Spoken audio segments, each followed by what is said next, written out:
We're afraid of so many things.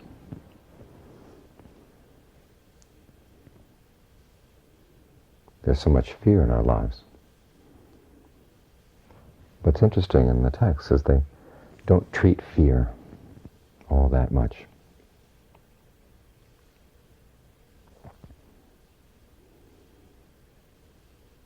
Largely because there's no one kind of fear. There are many different kinds of fear.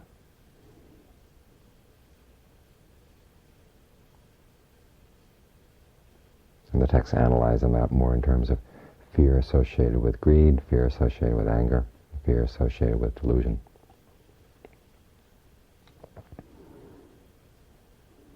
Now, if there's greed for something or passion for something, there's the fear that either you're not going to get it, or there's fear that once you've got it, that you're going to be deprived of it. So if we want to understand that kind of fear, you have to understand the greed. You have to understand the passion.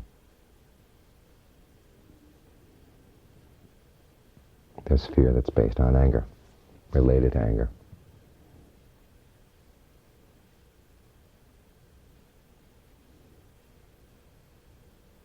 And then there's the fear of the unknown. And so you have to analyze the fear not so much as one single solid thing, but as a component of many different factors. To see which part of the fear is dependent on the greed or passion, which part is dependent on the aversion, and which part is dependent on the delusion. Like aversion, many times we know that if a certain thing happens, it's going to hurt, we're going to suffer, and we're averse to it, so we're afraid of it. And there's that whole area of delusion where we don't know. There's the unknown out there. That can range from anything from fear of a ghost in the next room or a strange person in the next room to just general existential angst, the sense that something is required of you and you don't know what it is. Oh, and human experience seems like a huge void, something very alien. And there's a big sense of fear that maybe may not be any meaning to all this or any purpose to all this. But it's just plain old suffering. So it's important you divide out the different kinds of fear, because you have to work not so much on fear as a solid thing, but as a component of many different factors. And unless you dig down to the different factors, you won't know what kind of fear it is. You won't be able to get to its root. Now, fear is complicated by the fact that it's such a physical emotion. When fear arises, there's all kinds of reactions in the body. The heartbeat can speed up. Stomach juices sometimes get churning, other times they don't.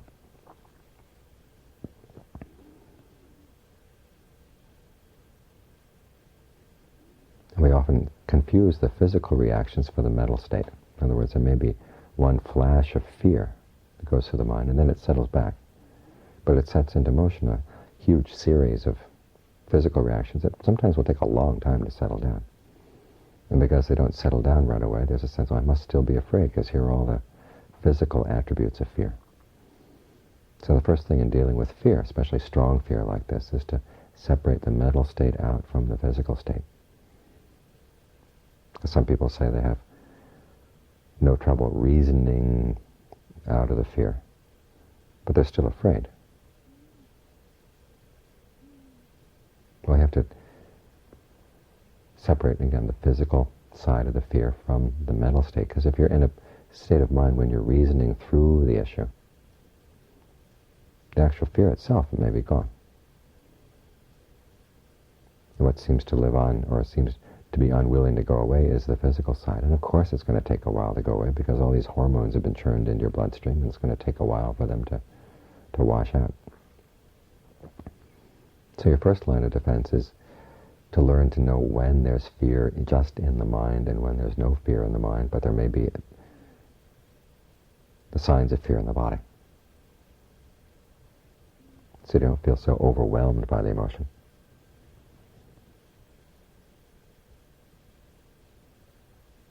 You breathe as best you can through the manifestations of fear, the tension, the feelings that come with that shortened breath, or the constricted breath that comes with fear, and consciously expand it, open it up to counteract the physical side. And at the same time, ask yourself exactly what is the fear? What is it that you're afraid of? What's being challenged? Where do you feel weak? What is the danger? Learn to take it all apart.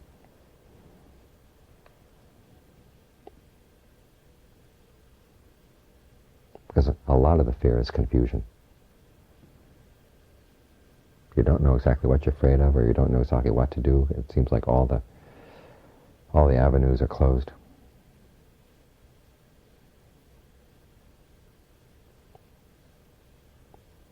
And you can't analyze what's going on.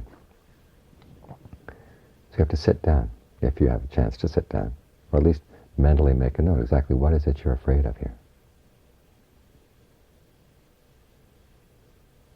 Learn to look at the fear, not as something that you are feeling, but something that just simply is there.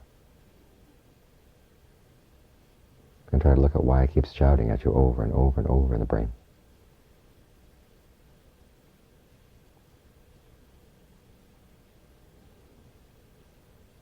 Now the fears that are neurotic are the ones that are relatively easy to deal with. Those are the ones that psychotherapists can handle. A fear is unrealistic, and the treatment is to simply look at the situation for what it really is and confront it. Try not to avoid it, but actually go into the situation and learn that it's not as bad as you thought it was, or as bad as you thought it would be. It's simply based on some sort of childish avoidance. You had a really bad experience as a child, and you have an instinctive way of avoiding that particular issue, that particular feeling.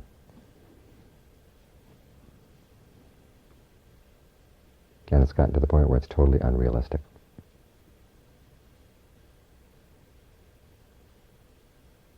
And so you learn to watch it. Learn to put yourself in a situation that will bring up that fear again, and watch this junction between the fear and the actual situation. And when you begin to see what the situation is, the fear gets calmer, gets weaker, more and more manageable.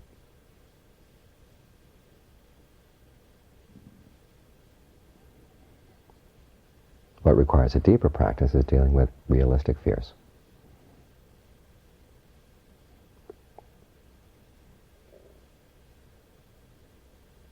One of the members of our community lived through the Korean War, came to the States, became a psychotherapist, and as part of her training she had to undergo psychotherapy. And after a couple of years of psychotherapy, the therapist said, "Well, looks like your fears are very realistic. There's nothing I can do for you." This is where Dharma practice comes in. Facing our realistic fears, aging, illness, and death. These things are real, and they do cause suffering.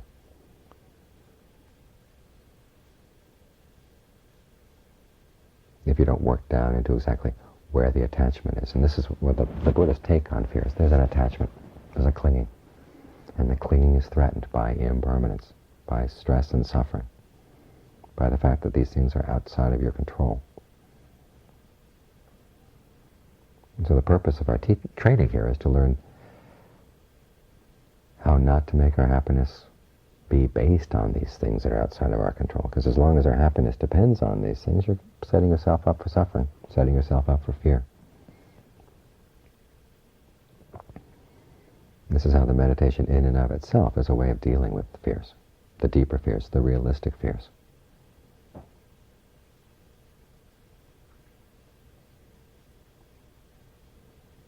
When you ask yourself, exactly what does my happiness depend on? And normally people will have a whole lot of conditions that their happiness depends on. And the more you think about them, the more you realize they're totally under your control. The economy, the climate, the stability of the ground underneath your feet. All of which are very uncertain.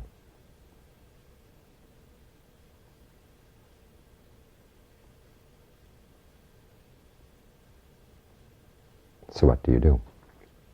You learn to look inside.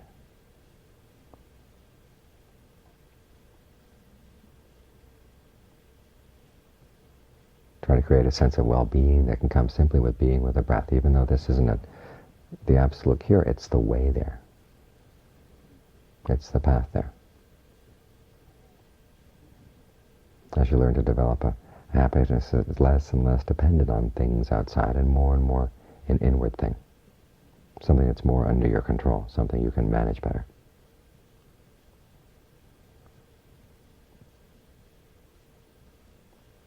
And as you work on this happiness, you find that it's not a second best.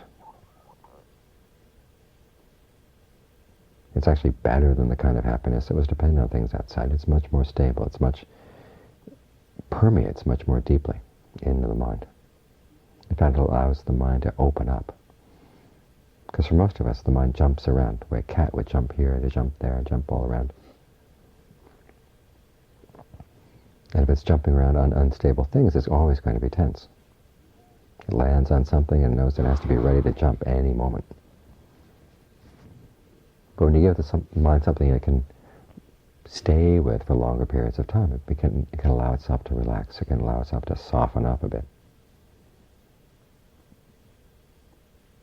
And it softens up in this way, you find it's easier to know the mind in and of itself, what it's like, exactly where its attachments are, where it's still clinging.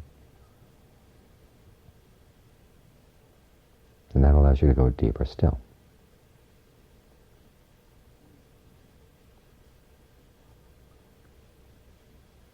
And we find that our ultimate fear is fear of death. It's an extremely realistic fear. It's going to happen. And for most of us, it's a huge mystery. And this is where the solution in the meditation comes. The meditation can take you to something that's beyond death, beyond space and time. Because death is something that happens in space and time. But there is something that can be experienced that lies outside of those dimensions. And that's what we're looking for. As one of the texts say, the 4 reasons people are afraid of death is 1, they're attached to their bodies. They know they're going to lose their bodies at death. 2, they're attached to sensory pleasures. They know they're going to lose those. 3, they've known they've done cruel things in the past, and there may be the possibility that there's a punishment for those cruel things after death. And finally, 4 is basic uncertainty about the true Dharma. Was the Buddha right? Is there really a deathless? As long as you don't know that directly for yourself, there's always going to be an uncertainty, there's going to be a large amount of ignorance and delusion surrounding death, creating fear. The whole purpose of the practice is 1, to get you so you're not dependent on the body. You don't have to cling to the body for your happiness. You don't have to cling to sensory pleasures for your happiness. You train yourself to do good things. You know that you're at least on the right path now. And then finally, you take apart these basic building blocks of experience as you experience them in the state of concentration: form, feeling, perceptions, thought constructs, consciousness.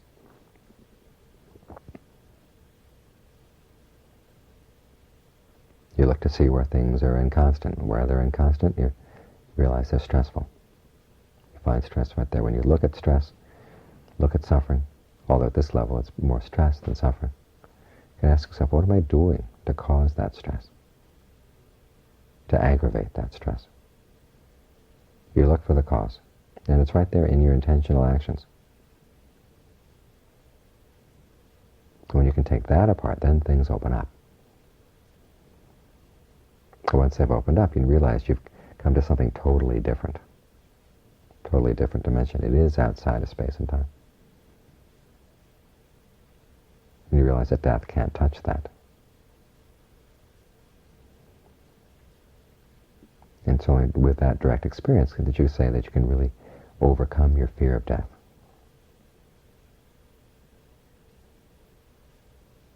The only fear you're left with is the fear that you might have lapses of mindfulness where you do something unskillful. So there's still work to be done. But at the very least, in the gross sense of the 5 precepts, there wouldn't be anything more that you would do that would be unskillful.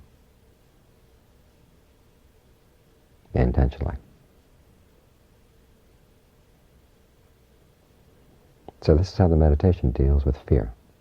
It takes it apart into other emotions, finds the underlying causes in terms of the greed, the anger, the delusion that give rise to the fear and keep it going. And it points directly at the way we pin our hopes on a kind of happiness. It teaches us to pin our hopes not on something that can change and can be out of our control, but place it inward, where it's beyond the reach of things that could harm it. So it's not just a matter of talking yourself out of the fear, it's actually putting yourself in a position of strength,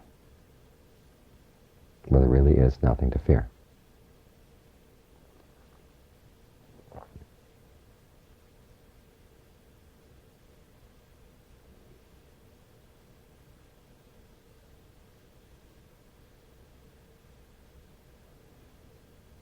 So these are a few thoughts on dealing with the emotion of fear as it comes. One, learning to separate the physical from the mental side. So you don't misunderstand what's happening in the body. It doesn't stir you up more and more and more in the mind.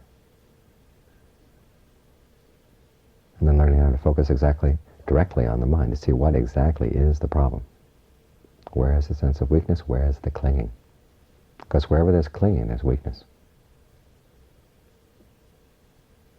And that's what fear is all about, that sense of weakness in the face of danger. And then look to see if that sense of danger is realistic or not. If it's unrealistic, there's one way of dealing with it. If there's realistic fears, then there are deeper ways of dealing with it.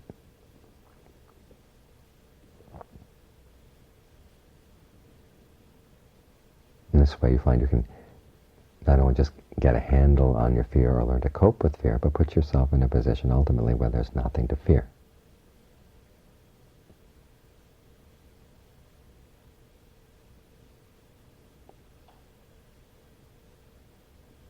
And that's what makes this practice so special.